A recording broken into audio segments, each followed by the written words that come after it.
Corona विषाणूचा delta variant आता delta plus मध्ये बदलला आहे। कोरोना विषाणूच्या इतर विषाणूंपेक्षा हा अत्यंत धोकादायक असल्याचं तज्ज्ञ सांगतात, कारण हा विषाणू अत्यंत वेगाने पसरतो। त्याचबरोबर आजारी व्यक्तीमध्ये या आजाराची लक्षणे अत्यंत झपाट्याने वाढतात। त्याचबरोबर अद्याप यावर कोणतीही कोरोना लस प्रभावी ठरली नसल्याचं समोर आलं आहे। त्यामुळे या व्हेरियंटबद्दल चिंता व्यक्त केली जात आहे। नमस्कार, मी श्रुती मुंगीकर, लेट्स अप मराठीमध्ये आपलं स्वागत। चला तर मग काय आहे कोरोनाचा हा नवीन व्हेरियंट, या संदर्भात सविस्तर जाणून घेऊ। देशातील कोरोनाच्या दुसऱ्या लाटेला हा डेल्टा व्हेरियंट जबाबदार आहे। त्याचेच म्युटेशन होऊन डेल्टा प्लस मध्ये हा बदलला आहे। हा व्हेरियंट अल्फाच्या तुलनेत 50% अधिक वेगाने पसरतो। लस घेतल्यानंतर देखील कोरोनाच्या डेल्टा व्हेरियंटचा संसर्ग होण्याची अधिक शक्यता आहे।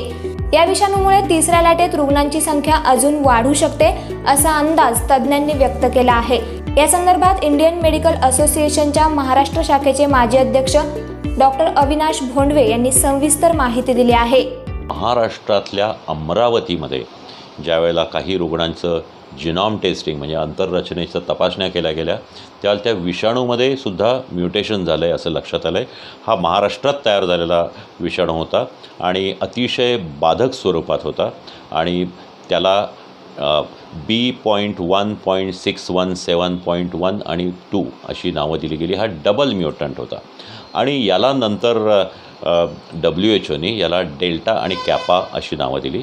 यातला हा डेल्टा जो विषाणू आहे हा इतका घातक होता, इतका बाधक होता, त्याच्या इतकी मारक शक्ती होती की महाराष्ट्रामध्ये फेब्रुवारी महिन्यापासून सुरू झालेली कोरोनाची दुसरी लाट ही त्याची साक्ष आहे।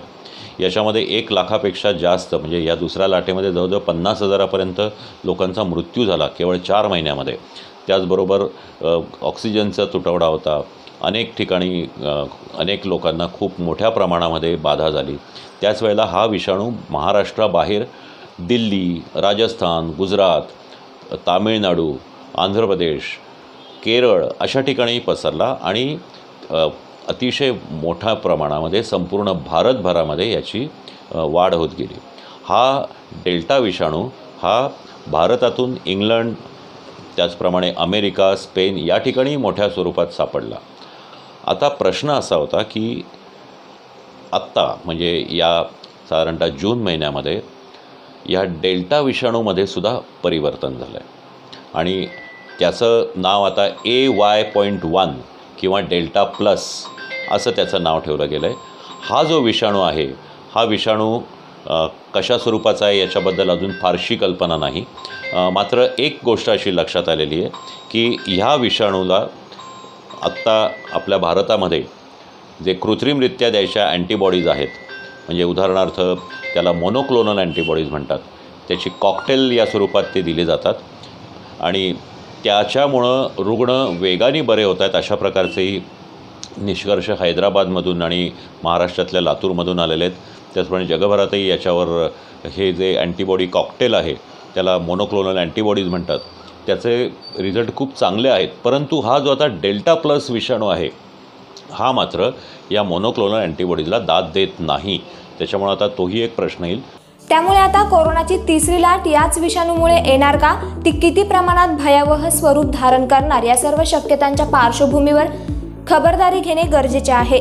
सध्या देशात 25 तर राज्यात या विषाणूचे 21 रुग्ण सापडल्याने आरोग्य विभागाची चिंता वाढली आहे।